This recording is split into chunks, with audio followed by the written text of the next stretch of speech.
20 past on a Monday morning. It's our local business feature, and this morning it's the turn of Amanda MacNutt, who set up Amanda's Bags and sells handbags from her living room in Cottenham. A very good morning to you, Amanda. Good morning, Jeremy. And this is with the help of your husband as well, I hear. Yes, that's right. So when did the business start? In February, when I had a sort of slightly wild idea to go out to Florence and buy a few bags and see if they would sell over here. So when you had the idea to go off to Florence and buy handbags, wasn't just a nice jolly, a nice shopping trip and a weekend break? Absolutely not, no. Actually, it took a bit of courage for me to go by myself.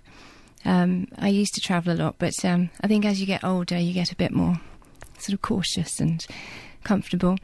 No, I just, having looked around the shops in this country, I found that there was something missing, that bags weren't quite as exciting as they should be, or as well priced as they could be. And there are quite a few bags that are plastic being sold for high prices. And it sort of made me angry, actually. So you wanted, an exciting, leather, affordable handbag? Yes, exactly. And is Florence the nearest place to get those, then? It is, actually, yes. Because, I think the Europeans have a way of designing products that, especially fashion products, that we don't have.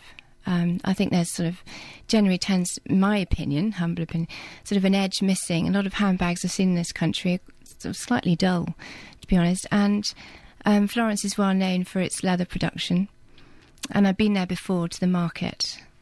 And so I thought, well, I'll give it a try. All right, so you hiked off to Florence and you filled up your luggage capacity with handbags, did you? Very much so, yeah. And how many did you bring over that first time? Well, just 10, actually, because I was being cautious. I didn't want to sort of, blow hundreds of pounds and then come back and find that nobody was interested.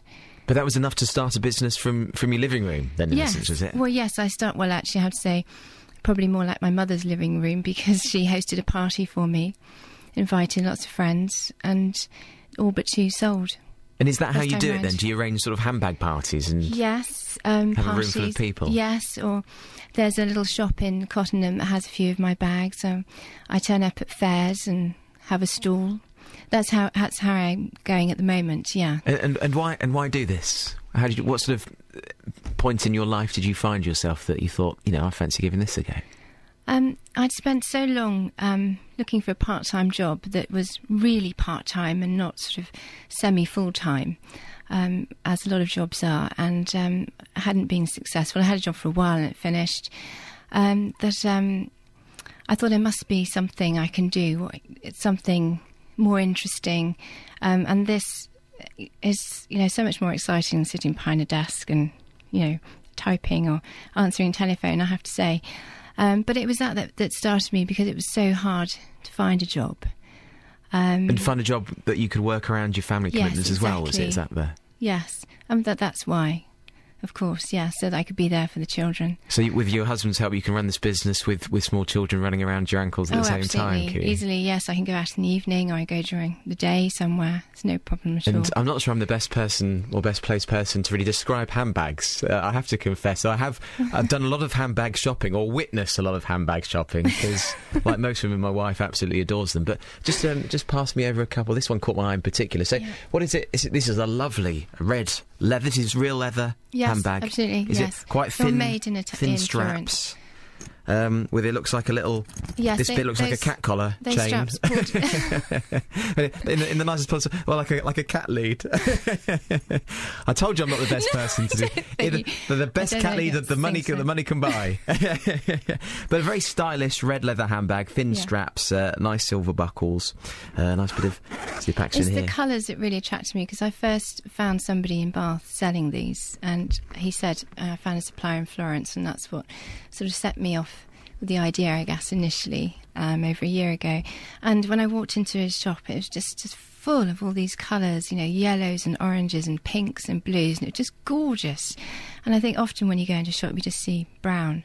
And how are they selling? I mean, starting a business then since February, whilst people are watching the money they spend, how have you found starting up a business during this sort of tough economic climate? Well, I've started so gradually, and our investment is quite small, deliberately. We've been very pleased they've sold so well because they are lovely. And the key thing is that they're not overpriced. And has your if you husband... look at that one there? Yeah. If that were in the shop, leather, if it were in a well-known shop, it could be up to £100. And this one's £55. That does sound like a bargain. Yeah. And your husband, has he learnt a lot more about handbags than he'd ever imagined about a year ago? I think so, yes. But he's enjoying being part of the business as well, very much so, yes. I mean, like you, anybody can appreciate them, even if you don't wear them yourself. Well, maybe now's the time. Maybe I should start a fashion trend, Amanda. How do we find out about getting hold of these bags? Have you got a website? I have, yes. It's www.amandasbags.co.uk. Great stuff. Amanda, thank you so much for popping on to meet us this morning. You're a young mum, so you're up early at this time anyway, so it's nice to have you with us. The Eagles take you up to the travel news, weather and sport at 5:30.